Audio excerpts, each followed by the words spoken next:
na kaya tayo nasadlak sa ganitong kalagayan dahil sa kawalang hiyaan na ginawa. May kinalaman sa pagpapatupad ng mga flood control project. Nako, totoo po yan. Pero palagay ko, ewan ko, ang taong bayan, mulat na eh. Kahit ano pang gawin mo, yung palang iniisip mo palang na pagtakpan, lalong-lalo na kung nakikita na nila yung paraan para pagtakpan. Lalo mo lang gagalitin ng tao eh. Totoo po yan. Ang problema, Sen, ay kahit anong pilit na gawin na ilayo dun sa flood control ang issue, ay mukhang mismong ang Katalagahan na. Ang kalikasan. Kalikasan. Nature na po ang gumagawa ng paraan para ipakita. Ito ang problema, oh. Ayan, oh, nasa kitang-kita natin. Aring buhay niya, buhay ng pamilya. Kaya ilalagay mo siya sa Witness Protection Program. Ayun. O marami namang nakialam. Ang dami namang nagpasikat. Ganun ang nangyari. Ito yung isa sa paglilihis. Ngayon, na kinikilala ng ICI, ganun pala, kaimportante na magkaroon ka ng whistleblower. Dating ng maraming kalamidad. Yes. Pangunahin na yung mga bagyong malalakas na yan. Para sa ganun, malantad ang katotohanan na pinagsamantalahan ng bansang ito ng marami nating mga kababayan. Na kung tawagin sila ay mga honorables. Naku po. Di ba? Paano may encourage ang isang tao na gustong tumulong para lang maisantabi na natin ang kawalang hiya na pinasimulan ng mga taong ito? Yung kinakasangkapan ng gobyerno at voluntaryo na nga silang lumalabas, sila pa inuusig mo. 33 doon ay galing sa Negros Island region. Alam mo, Nelson, hindi naman sa dami ng namatay. Kahit isa lang ang namatay, buhay din yun eh. Totoo. Sapagkat napaka-importante ng buhay, lahat sana ng paraan ay nagagawa para hindi lamang proteksyonan. Kung nandyan na, ay mailigtas man lang. Hindi ba? Totoo po yun. At sa aerial inspection po ng Office of Civil Defense, ay nakita ho talaga, ayan, no? Yung epekto ng bagyo, Sen, no? Maraming bahay po ang nawasak, nasira eh. Ayon po kay OCD Administrator Harold Cabreros, ginawa nila ang inspection para matukoy yung lawak ng pinsala at mga lugar na nangangailangan ng agarang tulong. Kabilang po sa nakita nilang matinding epekto, yung mismong Cebu City, yung Talisay, at pati na ang Toledo. May mga pagguho din po ng lupa na naiulat. Sen, ang isa sa... nakikita mo yung mga sasakyan? Ayan po, Akala mo mga laruan eh, no? Kung malayong ganyan. Sa malayo, pero ang dami pong sasakyan ng nilubog, hindi lang nilubog, tinangay po ng malakas na agos ng baha. Lalong napagtitibay yung kahalagahan ng mga proyekto na dapat sana ay walang katiwalian. Totoo po. Walang korupsyon, matibay ang pagkakagawa, sapagkat pagka gumawa ka ng flood control project, Nelson, yes, ang layunin mo talaga ay proteksyonan ng komunidad eh. Yung mga taong nakatira dyan. Ngayon, alam naman natin na napakaraming flood control projects dyan. Pero ang kinahinatnan, kabaligtaran. Yes. Alam mo yung pinadala sa akin isang litrato? Yung kabilya, alam mo yung kabilya, yung structural steel, yung structure. Kahit paano kung tingnan, hindi bakal yun eh. Parang plastic pipe. Ng flood control. Hindi, yun ang ginamit na kabilya. Parang yun ang reinforcing bar. Ano? Parang yun ang bakal. Bali yun ang pinakabakal niya. Paanong titibay yun eh? Mabuti pa yung kawayan. Baka kahit paano naging matibay yun eh. Plastic na pipe eh. Ang nandun sa loob eh. Ako po. Ito, hindi mo na maintindihan kung paanong naisip. Siguradong hindi naman lasing siguro yung nagtatrabaho ron. Pero doon makikita mo na talagang binalasubas ang pagkakagawa. Hindi naman natin nilalahat, ano? Pero yung nakikita natin, kaya lalong umiigting yung, yung pagkaunsyami ng ating mga mamamayan kapag pinag-uusapan yung flood control projects na yan. Lalong-lalo na yung nakikita natin na halos pagtakpan. Meron talaga eh. Nakikita nyo na kung ginagawa ang lahat ng paraan para pagtakpan yung mga taong alam naman natin kahit magtago pa sila, sila talaga ang mga may kinalaman kung ba't nagkaganyan ang ating mga komunidad. Yan, Cebu, yan.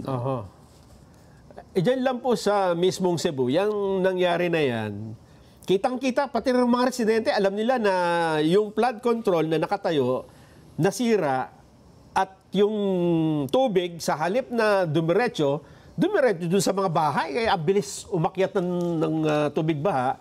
Pero ang pilit pong pinalalabas ngayon, hindi flood control lang may problema dyan.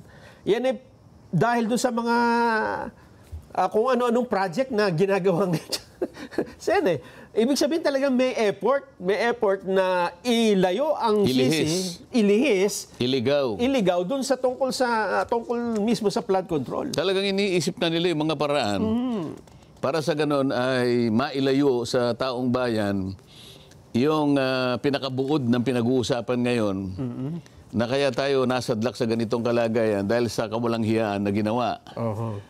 May kinalaman sa pagpapatupad ng mga flood control project. Nako, totoo po yan. Pero palagay ko, ewan ko, ang taong bayan mulat na eh. Kahit ano pang gawin mo, yung palang iniisip mo palang na pagtakpan, lalong-lalo na kung nakikita na nila yung paraan para pagtakpan. Lalo mo lang gagalitin ang tao eh. Totoo po yan.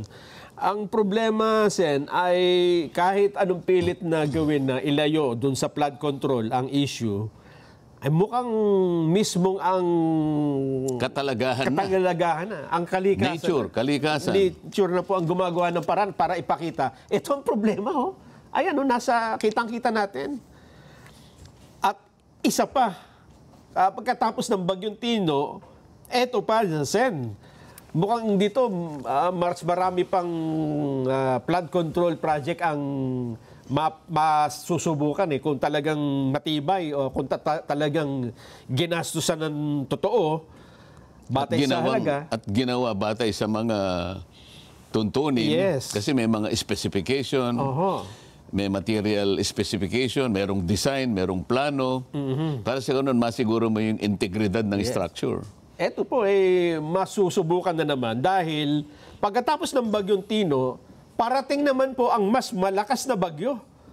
Ito po ay sa kasalukuyan. May mas malakas pa? May mas malakas pa. Nakikita niyo yung satellite image, Sen? Wala ba tayong magagawang paraan para papanghinaan natin yung ano na yan? Naku, kahit konti lang, humina naman. Sa ngayon po, siya ay severe tropical storm na. Ang pangalan, international name ay Fung Wong. Pagpasok sa bansa, nakapasok na nga, ay Uwan ang pangalan. Ang ibig daw sabihin ng Uwan, ito daw po ay isang salitang Cebuano yata, ulan ang ibig sabihin. Hindi, siyempre letter U. Letter U. Letter U na yun. Uwan. Ang problema, Sen... Ano, Bisaya na yun? Hindi ba pangalan ng tao ang pinag-uusapan? Term daw po yun, yung Uwan Hindi tao? Hindi po tao. Ulan ang ibig sabihin. Ulan? Ulan. Ngayon, Sen, ang malaking problema natin Pagka sinabi ba nating ulan, hihina yan? Mawala yung hangin? Mukhang malayong humina ito dahil ang forecast dito, Sen, mula sa pagiging severe tropical storm, magiging typhoon, and then magiging super typhoon. By, kung hindi Sunday, ay Monday. Nakakalungkot na naman yung balita na yan. Marami ka na namang mapapalungkot na mga tao niyan sa balita na yan, Nelson. Pero kailangan po nating malaman para makapaghanda ho sila Dahil ang landfall daw po nito... paparating na paano mo pa ngayon paano mo pa ayusin yung mga flood control? Ayan, dito na magkakaalaman, Sen. Mukhang ililitaw na talaga ng kalikasan, ng katalagahan, kung nasan niya mga itinatagong flood control project.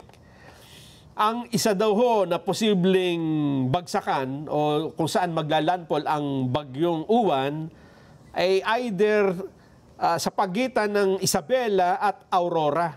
Maaaring Linggo daw ho ng gabi o Lunes ng madaling araw. Or either dun sa dalawang lugar na yan o baka tumaas hanggang sa Isabela at saka Aurora. Pagitan daw po, Sen O edi, nandyan din ang nandyan din yung Nueva Vizcaya, di ba? Quirino. Totoo po. Yan po Nasa yung, Eastern Seaboard yan, di ba? ang pinangangambahan nila dito, Sen, bukod dun sa ulan, yung matinding hangin at storm surge dito sa ang tatamaan ay Northern at Central Luzon, kabilang ang Cagayan Valley, Cordillera, at mga karatig pang lalawigan ng Ilocos Norte. Nako, dapat to ay paghandaan natin ito. Hindi lang, kasi ang naging problema, Sen, dito sa Cebu, naghanda naman ng mga tao eh. Ang totoo niyan, may mga report tayo bago pa dumating ang bagyo, namili na sila ng mga pagkain, lumekas na yung iba sa mga matataas na lugar. Inabot pa rin dahil hindi nila alam na yung lugar nila na dating hindi binabaha ay babahain ng ganong katindi, kabilis dahil nga dun sa mga nasirang flood control project. So paano kaya paghahandaan ngayon ito? Super typhoon naman ito. Ayun ang magiging malaking problema natin, lalo na hindi tayo nakasisiguro kung ginawa nga ba yung mga flood control project ng tama. Kagaya ng ibang tulay na bigla na lang bumabagsak kapag dinaanan ng medyo mabigat na truck. Sen? Ito, super typhoon eh. Sana naman hindi na maging super pagka naglandfall. Pwede ba yun? Pwede mangyari na pag naglandfall, halimbawa, naghunos dili yung bagyo. Yung bagyo. Nakita Na siguro na, teka muna, mukhang mas lalo namang malalagay sa balag ng alanganin ng bansang ito. Marami ng kasipayuan na dinulot namin eh. Ano kaya? Kung ang pag-uusapan po ay forecast. O kaya naman ano kaya kung luminya yung mga contractors, pumunta lahat sa baka mamaya yung mga contractors na may kinalaman sa flood control, halimbawa, magsakripisyo sila na tumayo sila doon sa baybayin ng tatamaan ng super typhoon na to. Ay, baka nga, Baka mahiya ang bagyo pagka nakita sila, hindi ba? Siguro sa akin naman palagay, Sen, pag kung aamin yung mastermind dito, baka mapahinuha pa yung bagyo, yung super typhoon. Ang problema, ang mastermind pa yata yung hindi tatamaan nito sapagkat wala sa rito sa Pilipinas. So, nakaalis na ba dyan? Talaga naman, oo.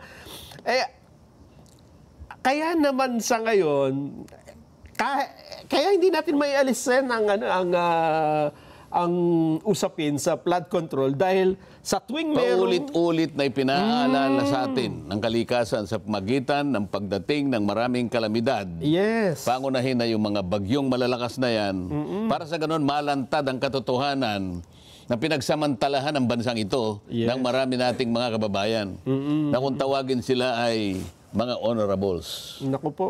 Di ba? Oho.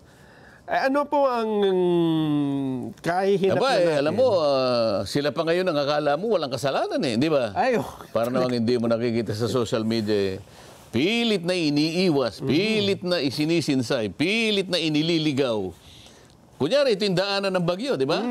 Sabi mo, ang landfall niya is sa pagitan ng Isabela at saka Quezon. Ng Aurora po. Ng Aurora. Malapit ang Quezon dyan, magkatabi yan biglang nilagay sa Surigao. Eastern Seaboard din yun, di ba? Alam mo yun sapagkat dahil siguro sa laki ng nagawang kasalanan, siguro yung iba, maaring paunti-unti ay tinatamaan na rin ang kanilang mga konsensya, sa hiya, gumagawa ng paraan. Para sa ganon, yung totoo mapagtakpan. Yan ang nangyayari ngayon Ito ang mas lalong kakilakilabot. Ginawa mo na nga ito sa bansa mo, nagkasala ka na sa bansa mo, ito ang naging kahihinatnan, kamatayan ng maraming Pilipino. Hindi natin sinasabi na dapat nangyari ito. Nalulungkot lahat tayo sa nangyaring ito. Ngunit, may koneksyon eh. Totoo. May koneksyon eh. Kaya nga, sinasabi natin, ang dami nating mga opisina na may kinalaman dyan. Meron tayong Civil Defense Authority yata yun. O ano na yung sa Civil Defense? Office of the Civil Defense, OCD. Office of the Civil Defense. Meron tayong NDRRMC. Ito yung mga ginagamit ng mga pangunahing mga ahensya para sa ganun, ma-mitigate man lang, ma-prevent, ma-minimize yung epekto ng ganitong kalamidad. DPWH, sila yung may kasangkapan para sa ganun ay makapaghanda ang mga tao, mga komunidad, DSWD sa mga provision na kakailanganin kung sakasakaling lumala ang problema. Pero hanggang ngayon yung kasapatan na yun, nasira lahat yun sapagkat malala ang epekto ng kalamidad sapagkat yung mga ipinundar na mga proyekto na ang layunin ay pigilan, imitigate ang resulta ng lahat ng ito, lalong nagpalala. Ngayon, sinisikap nila ngayong ilihis sa pangyayari na para bang walang nangyari. Kamukha din sa Cebu. So sinasabi na hindi naman ito yung ang dahilan dito, ito, tsaka ganyan. Maraming mga pamamaraan ang ginagawa nila. Ito yung mas nakakakilabot ngayon. Ang bungakala nila sa kanilang ginagawang ito ay matatakpan, makakalimot, at magpapatawad ang taong bayan. Ang isa pang sinisisi, yung Dolomite dyan. Sen. Ito lamang ang manifestasyon kung paano nila, kung di ako nagkakamali, nung nakaraang Biyernes, diniscuss natin yung tinawag nating grand design. Yes. Para pagtakpan lahat ng mga bagay na ito. Di ba? At merong 5 bahagi na tayong diniscuss doon. Baka may gusto ko pang sabihin. Ito ang isang nagbigay sa akin ng isang malaking tanong, Sen. May pahayag ang ICI, yung mismong chairperson nito, si dating Justice Andres Reyes Jr. Ang sabi niya, nananawagan ng ICI sa publiko. Kasi hindi namin, etong sabi niya, Sen, hindi namin ma-connect. Ay yung mga DPWH official na nagkutsabahan para magkaroon ng mga ghost project at irregularidad, anomalya. Hindi daw nila ma-connect ang DPWH sa sino mang mga proponent, wala silang ma-connect. So, ibig sabihin, wala silang ebidensya, Sen. At ang kanilang panawagan, sino ang nagsasalita dyan? chairman po ng ICI, Andres Reyes Jr.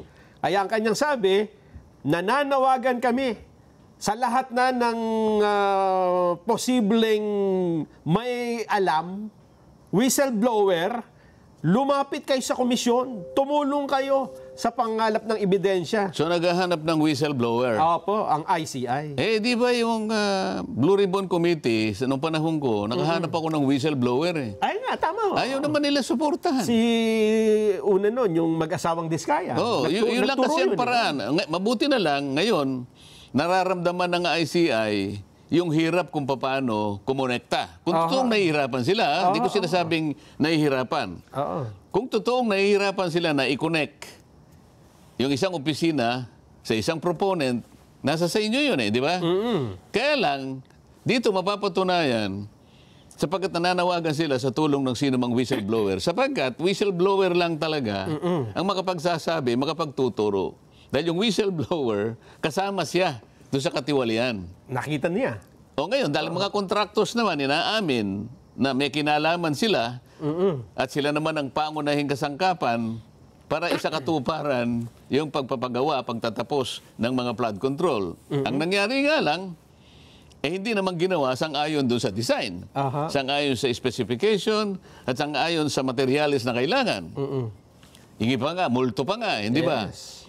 So, siguro ngayon madja-justify yung ginawa ko na kaya nagpilit ako na i-encourage sila, kayo po ka akong pinatawag dito na naunang binanggit ng Pangulo, 15 kayong kontraktor, magunahan na po kayo. Kasi po, mabigat ang kasalanan dito, plunder ito. So kung kayo po'y magkukwalify under the Witness Protection Program, baka po ang ganansyang makukuha nyo, hindi na kayo masasali doon sa criminal aspect. Pangkaraniwan ka kung ganyan, ang magiging katungkulan nyo na lang ay yung civil liability. Ibig sabihin, kung napatunayan talagang mali naman ang pagkakagawa nito, kumita ka na limpak-limpak, mali naman yung kwentahin natin, ibalik mo sa gobyerno. Yun ang restitution. Pero hindi sa panahon na nag-a-apply pa lang. Ayun, para walang hadlang muna. Wala, kinakailangan, ini-encourage mo nga eh. Ang hirap ngang kumuha eh. Pagkatapos papatungan mo kagad ng isang requirement na wala naman doon, talagang ayaw mo makakuha. Yun ang nangyari. Ngayon, dapat maintindihan na ng mga mamay. Ba't ko pinipilit? Kaya lang, yung mga iba namang ibang mag-isip. Si Marcoleta, kinakampihan ko raw. Samantalang ang layunin, napakalinaw. Sabi ko, gusto kong matuko yung mastermind. Hindi naman sinasabi kong mastermind lang kako yung aking gustong matukoy. Kahit na yung butete at sapsap, uhuliin ko pa rin yan. Ngunit, ang pinakauna sa aking priority, yung mastermind. Kailangan ko yung whistleblower. Kaya nga gusto ko yung isang tao na magkukusa at dahil nga sa gagawin na yon, medyo mapanganib naman yun sapagkat, siyempre, yung mastermind nakatingin sa kanya. Gagawa't gagawa yun ng ikapipinsala ng maring buhay niya, buhay ng pamilya. Kaya ilalagay mo siya sa Witness Protection Program. Ayun. Marami namang nakialam. Ang dami namang nagpasikat. Ganun ang nangyari. Ito yung isa sa paglilihis. Ngayon, na kinikilala ng ICI, ganun pala, kaimportante na magkaroon ka ng whistleblower. Dito, kinuwento niya kung paano yung scheme, Sen. Pero may part doon na nananawagan siya sa publiko. Yun ang hinahanap natin. Yun yung theory niya. Yun ang scheme. Pero hindi ka pwedeng mag-prosecute based on a scheme. Or a theory. Kailangan merong tetestigo. Yun ang patakaran ng batas natin. So kailangan merong tetestigo. Yun ang whistleblower. Ibig sabihin, Sen... sana yun ang napakita. Hindi, mamaya hahanapin po natin. Yung mismong eksakto, yung nananawagan siya sa publiko. So, mabubuo na po ang sa isipan natin. Kasi dati hindi mo maintindihan pa noon no? Na parang maniniwala sila sa sinasabing ang baka gusto nyo proteksyonan ay ang mag-asawang Diskaya. Pero right now, pagkatapos ng mga development na ito, marirealize mo, mukhang meron ng mga gustong wag maituro yung mastermind. Kaya ayaw nila magkaroon ng whistleblower? Kasi nga, yung Diskaya, kung mapapansin mo, initial pa lang, nagpangalan na siya ng 17 members ng Kongreso. Wala naman nakagawa nun kung hindi siya. Ni si Alcantara at saka ni Hernandez, walang isang congressman silang naipakita. Pero dahil nagpilit siya na mapalagay sa Witness Protection Program, kinakailangan mo akong magbigay talaga ng substantial testimony, material talaga. Parang ngayon, pagka ikaw ay nag-apply dyan, at kung ikaw naman ay mapapayagan at ikaw ay magkukwalify, magiging state witness ka. Ayan. Babalikan ho natin yan, pati na yung pahayag ni ICI Chairman. Ipasok lang po natin itong balita tungkol sa pagbabalik normal sa operasyon ng lahat ng pantalan. Ito may sa ilalim ng pamamahala ng Philippine Ports Authority o PPA matapos pong tuloy ang makalabas na ng Philippine Area of Responsibility ang Bagyong Tino. Matapos alisin ng Philippine Coast Guard ang no-sail policy na ipinatupad sa kasagsagan ng bagyo, balik na rin sa regular na biyahe ang mga barko sa iba't ibang pantalan sa bansa. Sen, ito po yung sinabi ni ICI Chairperson. Babasahin ko na lamang. Meron na ba? Sige. Ipakinggan na lang po natin. Chairman? As I said, we need whistleblowers because there is no connection from DPWH to the proponent. We have not connected with the proponent. So maybe it will be the ombudsman that can gather the evidence to connect these people charged to the proponent. Because it's hard naman to just say that a case is... Ayun, malinaw nga yun. Sabi niya, nahihirapan siyang i-connecta. Yes. sa pagitan ng proponent, yung may kinalaman dun sa pagpapatupad ng project, at saka yung empleyado ng DPWH. So, mangangailangan ako kanya ng whistleblower. Yes. So, itinos niya sa ombudsman. Baka ang ombudsman, may magagawa siyang paraan tungkol dyan. So, sa mga tweet, pinatutunayan nila na tama yung direksyon na ginawa ko. Dahil nga napakahirap para lang magpasingaw ka. So, bibigyan mo siya ng bibigyan mo siya ng insentibo. Di ba, meron kang protection. Ang Estadong magbibigay siya ng protection, kaya sabihin mo na yung gusto mong sabihin. Yun naman yung tuntunin. Yun ang yun ang layunin ng batas. Gusto ng Estado, magtagumpay siya sa pagpaprosecute ng mga may kasalanan. Yung mga tibali. Kaya, in exchange for that, bibigyan niya ng protection. So yung batas na yun, kung makikita mo sa title pa lang, sabi ko nga, patungkol yun sa protection at benepisyo nung taong nag-a-apply na maging state witness. Pagkas nag-a-apply pa lang, para ikaw mag-a-apply ka pa lang ng trabaho, ang kailangan lang, ito yung edad mo, ito yung ganito. Pagkatapos maglalagay ka ng requirement na wala doon, bayaran mo muna yung utang mo kay Pedro bago ka makapag-apply. Wala namang ganun Doon sa batas. Doon sa batas. So, hindi mo talaga gusto na mag-prosecute. Ibig sabihin, gumagawa ka ng paraan para... Gumagawa ka ng paraan dahil takot ka dito sa... dahil baka magsabi talaga ng totoo ito, kaya dinidiscourage mo, kaya maglalagay ka ng additional requirement na hindi naman sinasabi ng batas. Pinapahirapan mo. Pinahirapan mo. Pagkatapos sasabihin nila, si Marcoleta ang dyan. Si Marcoleta ayaw niyang magsoli. Hindi po, wala akong sinabing gano'n Ang sinabi ko, ang pagsusoli po sa bandang huli. Hindi po sa panahon na nag-a-apply pa siya para magamit siyang testigo ng pamahalaan. Dahil importante nga na ma-prosecute natin lahat ang mga tiwaling ito. Ano pa sasabihin ko sa kanila para maintindihan itong napakasimpleng gusto ko mangyari? Ngayon, malinaw na, Sen. Iwanan natin yung parte na yon. Lumitaw ang isang whistleblower na hindi inaasahan ng lahat. At ito, mismo nakakita ng pag-deliver ng maleta-maleta. Anong pangalan niya? Ang pangalan niya ay si Sergeant Orly Gutesa. Oo. Kilala ko yan. Anong ginawa nila? Bandang huli, Sen, ay hinanapan ng maraming butas. Sa halip na, sabi nga ng iba, bakit teka muna, parang may mali. Nagsusumbong siya. Anong parang may mali? Sabi kasi, nagsusumbong yung may sinusumbong siyang krimen, may naghanap na nakawan doon, no? Ang ginawa nung nag-iimbestiga, teka, patingin ng ID mo, sino ka? Taga saan ka? Nasaan ka nung ganito? Peke yung ID mo. Parang si Saito. Si Saito pumunta sa'yo. Sir, sabi niya sa'yo, ito pong, nakita niyo po yung taong yon? Yung pong naka-jacket na yon. Magnanakaw po ng kalabaw yun. Yun. Pero ingatan nyo lang po ako. Sinasabi ko lang po sa inyo. Nagsusumbong lang ako.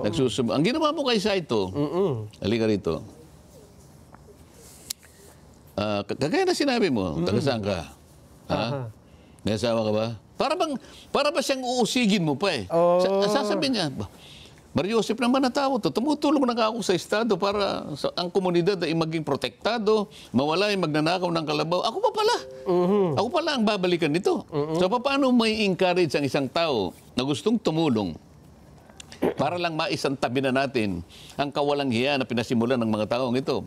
Yung kinakasangkapan ng gobyerno at voluntaryo na nga silang lumalabas, sila pa inuusig mo. Yan ang isa sa pamamaraan nila. Ano sinabi? Yung notaryo, ano? Yung unang-unang sinabi ay, teka muna, sabi nung abogado, hindi ko naman pirma yan Hindi ko pirma yung notaryo, peke yung notaryo. Therefore, peke yung salaysay. Yan. Peke yung dokumento daw Sinong maniniwala sa kanya? Kaya ko naniniwalang hindi niya pirma yun Pero ngayon, ang common practice, pumunta ka sa mga lugar na napakaraming nagnunotaryo. Halimbawa, yung paligid na City Hall. Kahit sa munisipyo. Nakahilera yung mga notaryo publiko. Di ba? Ibibigay mo lang ang papeles mo. Magkano po? 150 o kaya 200. Totoo po yan. Bibigyan niya na sa'yo, nakatatak na. Babalikan ka ba noong nagpanotaryo? Ay, hindi. Sir, bago po ako umalis, pwede bang malaman ko talaga ikaw pumirma rin? Kayo po ba itong abogadong ito? Walang ganon sa totoong buhay. Walang At saka, halimbawa, Sa kaso ni Gutesa, Aha. saan naman kukuha ng pantatak si Gutesa? Bakit niya pepekein yung notaryo? Hindi yung pagpapagawa lang ng pantatak. Saan niya Madali kukunin yun? lang magpanotaryo. Oo. Sa magnanakaw ng dry seal na pinangganyan niya doon sa... Di ba? Ayun lamang pangalan nung yung lugar. Meron ding yung Manila, halimbawa, kaya Quezon City. Maliit lang yun eh. Gaganunin mo eh. Tapos gaganunin. Saan niya kukunin yun? Aha. Di ba? Ano naman ang motibo ni Gutesa na mameki pa ng notaryo? Notaryo nga. Anong kikitain niya ron? Di ba? Pwede namang magpanotaryo talaga. Pero si Gutesa, sinabi ko, he is the most credible witness ever produced by this committee. Sinabi ko sa kanila. Why? Gutesa has everything to lose. He has nothing to gain. Aha. Nilagay niya sa panganib ang buhay niya at ang buhay ng pamilya niya. Alang-alang sa pagmamahal niya sa bayan. Pero anong ginagawa sa kanya ngayon? Hinuusig siya. Aha. Hinahanap kung nasa. Nagtago yung tao, pansamantala yata. Dahil nga, may patong pangayasa sa ulo yun eh. Ito pa. So sino ngayon?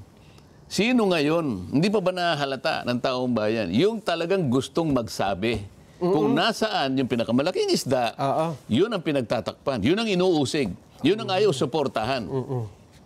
Kulang na lang na ikulong eh. Kulang na lang na, sabi pa nung yung kakilala mo na senador, he might be liable for perjury. Ayun nga. He might be liable for falsification of the notary or blah, blah, blah, and blah, blah, blah. Kinasangkapan pati yung judge ng Maynila. Kakasuhan pa. Mamaya, ipukwento ko kung anong pamamaraan ang ginawa nila. Ayun nga. Saan nagtataka nga ako dahil si Gutesa, hindi ba, tumestigo. So ang unang nakita nila, notaryo. Pero lately, mukhang pati brand yata ng maleta. Kino-question. Kine-question na. Dahil sabi ng isang... So hindi sila interesado talaga na mapagsino kung sino talagang mastermind. Lahat ay gagawin para lahat, kahit sino ang gagawa ng paraan, nalilitaw, ganyan ang gagawin namin sa inyo. Sa bagay. So madi-discourage lahat ang mga tao nalilitaw sapagkat ganon ang kanilang gagawin. Lahat ng pwedeng ilabas. So, masasabi ba natin na ang mga taong ito interesado na malaman ang totoo? Ang pinagmulan ng lahat ng ito, sino ang may kasalanan nito, sino ang promotor nito, sino ang author ng lahat ng ito, interesado ba sila? Mukhang ang interest nila, Sen, ay Makaligtas sila. pigilan magsalita. Makaligtas sila. Aha. At ngayon nga ay nililin lang nila yung mamamayan, ibinabaling sa iba't ibang mga pamamaraan, di ba? Dinadaya para lamang mapagtakpan ang kanilang mga gagawan. Marami pa eh. Kaya hindi na rin nagtataka ang mga babae natin na... Pati nga ako, hindi ba? Siyempre kayo mismo. Pati Kayo ang ako, nagsusulong ito. akalain mo doon sa resolution ng judge eh. Pati raw yung nag-present ngayon. Saan ka nakakita, judge, ito ng Maynila? Ay maring Saan ka na? damay. Pati yung gumamit nung peke na notaryadong dokumento. Ay may pananagutan dyan. Isipin mo. Parang akala mo, hiniling nung abogada na gano'n ang gawin ng judge, kinakailangan panghimasukan. Judge, pwede bang advisean mo ako sa magitan ng iyong bihasang pananaw tungkol sa batas? Na pati ba yung gumamit na nga ito, may kinalaman? Akala mo, merong ganong issue. Alam mo, yung paggagawa ng isang order, depende lang kung ano yung hinihingi ng issue. Ang issue lang, yan bang pirma na yan ay totoo, hindi na kanya. Yun lang. So napatunayan na hindi nga. Dahil nga hindi nga siyang pumipirma talaga. Aha. Meron siyang taga-pirma.